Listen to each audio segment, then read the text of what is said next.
컨설팅이라고 하면 오히려 안 써도 되는 돈을 써야 된다라고 생각하는 게 저는 일반적이라고 생각을 하는데.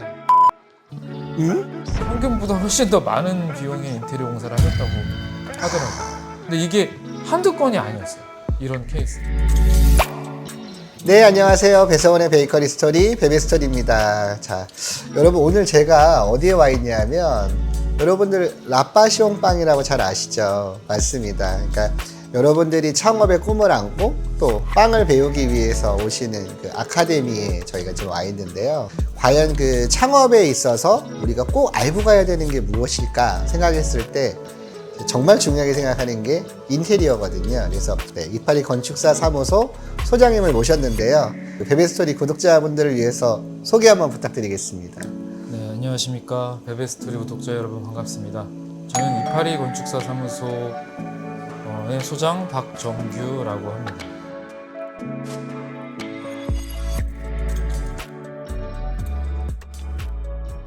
건축사 사무소에 이파리가 앞에 붙는 게 저는 좀 신기한데, 네. 어떤 이유가 있으실까요? 그 회사를 만들 때 이름 지을 때 몇 가지 기준 철학은 있었어요. 그 기준 철학 중에 하나는 좀 작은 단위였으면 좋겠고 많이 드러내거나 과한 뜻이 아니었으면 좋겠다. 그런 기준이 하나 있었고, 건축사 사무소는 이제 설계 디자인하는 회사다 보니까 작가류 같은 느낌이 좀 있어요. 그래서 자기 명성도 되게 중요하게 생각하는 부분이 있는데, 제가 거기에 좀 과몰입될까봐 제 이름이 들어가는 것도 좀 지양을 했습니다. 그래서 고민을 많이 하던 끝에 이제 이름 찾으려고 여러 책을 보다가 어떤 책 한 권을 봤는데, 그 책에서 이야기하는 주 핵심 내용이 제가 지향하는 바와 너무 좀 일치하고 주인공의 삶이 저의 삶과 좀 비슷하다고 생각을 해서, 그래서 이름을 이파리 건축사 사무소라고 좀 따서 짓게 되었습니다. 이파리 건축사 사무소가 하시는 활동에 대해서 네. 우리 시청자분들한테 좀 말씀 한번 좀 해주시죠. 최근 프로젝트를 그냥 말씀드리면은 서초동의 다세대 주택인데 두 가구만 쓰는 그런 좀 독특한 주택 설계를 해서 거기는 지금 공사 중에 있고요. 네. 교육연구시설에 식당동을 증축하는 프로젝트가 있었는데 그게 바로 12월에 납품을 마쳤습니다. 동시에 12월 달에는 빵집 설계 2개를 마쳐서 그래서 여기는 이제 인테리어 설계가 되겠죠. 그래서 지금 한 군데는 공사 중이고 제가 틈틈이 봐드리고 있고요. 그리고 한 군데는 설계가 끝났는데 공사업체는 아직 안 정해진 상태. 12월 달에 그런 활동들이 좀 있었습니다. 자, 그 중에서도 네. 아무래도 우리가 이제 그 베이커리 관련된 특집이니까 베이커리 관련해서 인상 깊었던 프로젝트 한 2개 정도만 꼽는다라면 어떤 프로젝트가 있을까요? 뺑드미라는 빵집이 있어요. 뺑드미, 저는 잘 알죠. 네, 뺑드미는 잘 알죠. 네, 네. 뺑드미가 거의 초창기 모델 정도 될 거예요. 이제 정확히는 2호점 정도 됐던 것 같은데 공들여서 만들려고 기획을 해서 시작을 했는데, 그 첫 번째 뺑드미 설계를 제가 진행을 했었고 점주님이랑 창업자랑 같이 좀 고민해서 했는데 되게 적은 비용으로 진짜 동네 빵집에 맞는 초기 모델을 만들었던 것 같아요. 그러면 그 적은 비용이라고 말씀 주셨던 기준은 뭘까요? 적은 비용이라고 해서 뭐 평당 얼마다 이렇게 계산하기는 좀 어려운 것 같고요. 다른 규모의 빵집에서 똑같은 기능을 가진 것보다 공사비가 적게 나왔다라는 정도로 봐야 될 것 같아요. 거기 같은 경우는 예상 금액의 반 정도는 절감했다라고 판단이 됩니다. 또 한 가지 프로젝트는 성수 베이킹 스튜디오가 제가 빵집 설계를 계속 해야 되겠다라고 생각했던 영향 줬던 프로젝트였던 것 같아요. 성수 베이킹 스튜디오 같은 경우는 그 사장님이죠.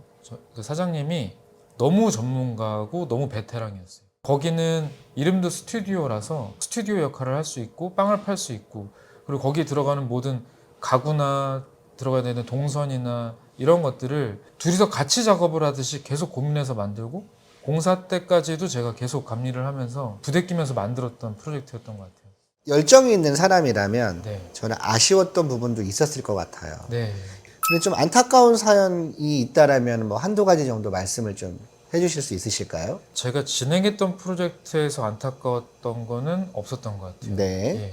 다만 제가 진행하지 못해서 안타까웠던 프로젝트들은 그래도 덜어 있었던 것 같은데 네. 점주님 입장에서 부담이 됐을 수도 있어요. 설계를 별도로 하지는 않으니까 보통. 맞아요. 그분이 이제 싼 것들, 저렴한 것들을 찾다 보니까 입지 부분, 부동산 계약 부분도 조금 상권적으로 그렇게 좀 정하셨던 것 같아요. 그리고 나서 한참 뒤에 소식을 들었는데 그 평균보다 훨씬 더 많은 비용의 인테리어 공사를 하셨다고 하더라고요. 근데 이게 한두 건이 아니었어요.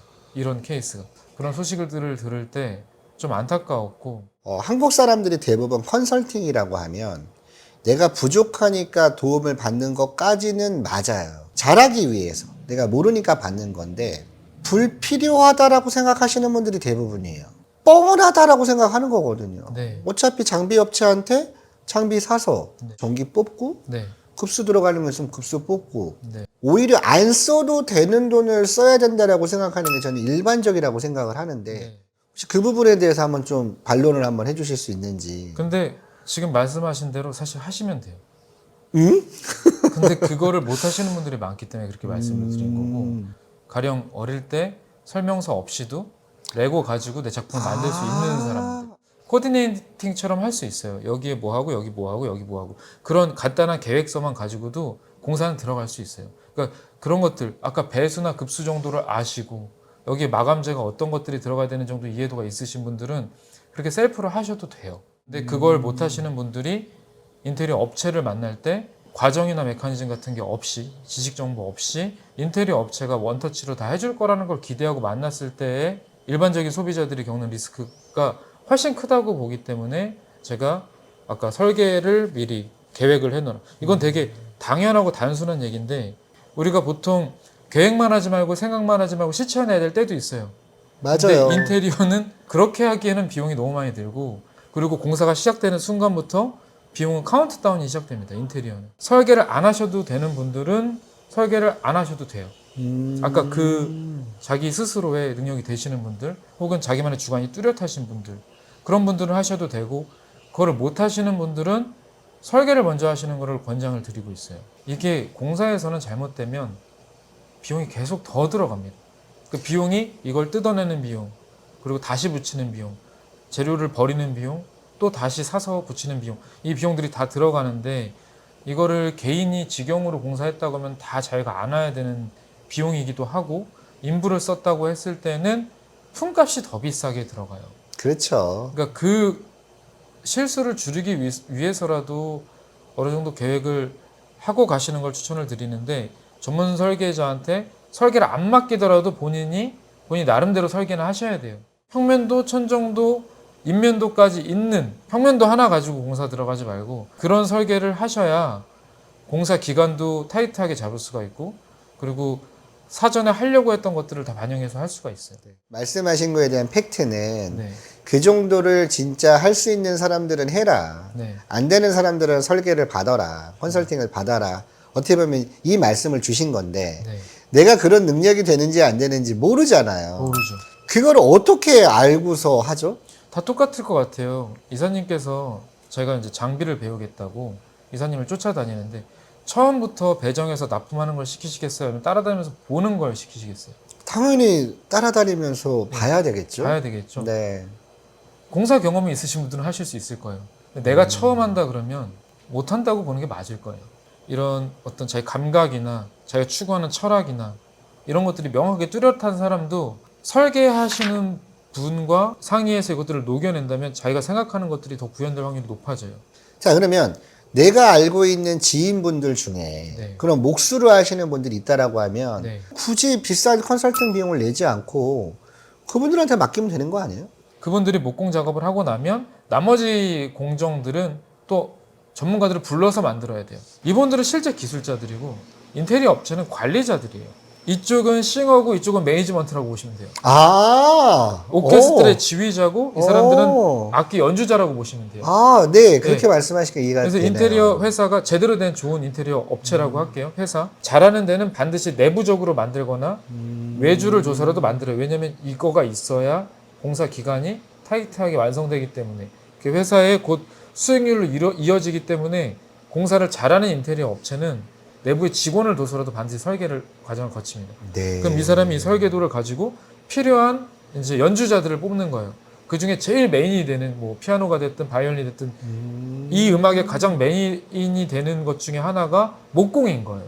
이 목공하시는 엄청난 기술이 있으신 이 연주자를 이제 우리가 만났다, 지인으로 만났다, 여기에 공연을 해주세요 했을 때 이분이 다른 동료 연주자들을 모아서 지휘하고 연주까지 같이 하시는 거예요. 그런 것 때문에 아무리 실력이 뛰어나신 목공 반장님들이셔도 공사가 진짜로 실제로 되게 잘하셨다라는 평이 들을지라도 원래 점주가 의도했던 거랑은 다를 수 있어요. 공사 경험이 없으시고 사업적으로 막 이렇게 거칠게 하시지 경험을 안 해보신 분들은 2, 3일 작업할 걸 4, 5일 작업하게 되고 그런 경우가 비일비재합니다. 정말 많이 봤어요. 네. 네. 근데 인테리어 업체들은 그게 곧 이익이거든요. 자기네 그 인테리어 업체의 결정적인 수익 부분이에요. 왜냐면 관리업이니까. 그래서 최대한 타이트하게 필요한 것들을 빠르게 연결 씌워서 그걸 줄이는 게 회사의 이윤으로 직결되기 때문에 업체들은 그런 공정 관리를 엄청 잘합니다. 소장님께서 네. 우리 구독자분들한테 나 이것만큼은 좀 꼭 말해주고 싶다 어떤 그런 내용들이 있을까요? 준비를 잘 하셨으면 좋겠어요. 준비를. 뭐 컨설팅이라던가 제품 교육이라던가 이런 것들을 좀 받아보셨으면 좋겠고요. 그게 아니면 이런 여러 서적들을 가지고 공부하고 시간을 가지셨으면 좋겠어요. 빵집 같은 경우는 말했던 제품을 만들고 어떻게 빵집 해야 되는지에 대한 컨설팅과 장비 업체를 잘 만나는 거를 먼저 추천을 드리고요. 네. 그리고 나서 인테리어인데 설계를 안 하고 업체를 만날 거면 인테리어 업체를 되게 잘 만나셔야 돼요. 정말 많이 알아보고 잘 만나셔야만 큰 화를 면할 수가 있어요. 인테리어를 뭐라고 생각하냐면 관점마다 다르게 볼 수 있겠지만 건축 설계를 하고 건축물을 짓는 사람으로서 건축은 몸을 만드는 일이라고 생각해요. 건축은 몸이다. 예. 네. 사실 수명이 사람보다 보통은 길어요. 50년 이상 100년 정도 건물은 무조건 그렇죠. 지나가기 때문에 사실 정말 잘 지어야 돼요, 건물을. 외피가 보통 옷이라고 생각할 수 있는데 외피는 건물의 그냥 얼굴 같아요. 얼굴. 예. 네. 그렇게 건축을 바라봤을 때 인테리어는 저는 옷을 입는 거다라는 생각을 해요. 옷은 뭘 입으면 어때? 인테리어 뭐 어떠면 어때? 라고 생각할 수 있는데 상황에 맞게 예의를 갖출 수 있고요. 그렇죠. 우리는 그것과 어울리게 보통 옷을 입으려고 해요. 그렇죠. 예식장에 갈 때 상대방을 존중하는 마음으로, 맞습니다. 그리고 조문을 갈 때 그 사람을 위로하는 마음으로 옷을 입죠. 인테리어도 그 기능에 맞게, 그거에 맞게 사람들을 상대하고 그러기 위해서 입는 옷이기도 하고요. 두 번째로는 자기 만족이에요. 옷은 정말 자기 만족스럽잖아요. 그러니까 자기가 정말 멋진 차를 타고 네. 싶으면 사실 옷을 함부로 입을 수 없는 거고 네. 그런 것들이 쭉 이어지는 거죠. 예. 이해가 저는 잘 되는데요. 그런 의미에서 인테리어를 되게 반드시 해야 되는 것처럼 들릴 수도 있겠지만 소비인 거예요. 아, 그래서 소비다. 예, 소비 개념을 놓치면 인테리어에 자꾸 돈이 아깝고 소비한다고 생각을 하셔야 마음이 편할 거예요. 저는 지금 이거 너무 약간 좀 전 닭살 돋았거든요. 아, 그래요? 그러니까 항상 고민해 왔어요. 도대체 사람들이 왜 인테리어를 아까워할까? 또 그래놓고 본인들이 정해놓은 어떤 가치보다는 항상 잘 나오길 원하고 그렇죠. 또 그만큼은 투자를 했는데 사실 만족하는 경우는 극히 드물었거든요. 네. 저를 찾는 어떤 그런 창업 애비자분들께 인테리어에 대한 접근을 어떻게 설명할지 항상 어려웠는데 방금 그 인테리어는 소비다라는 이 멘트 하나가 지금 사실 모든 걸 다 말을 해주고 있는 것 같아요.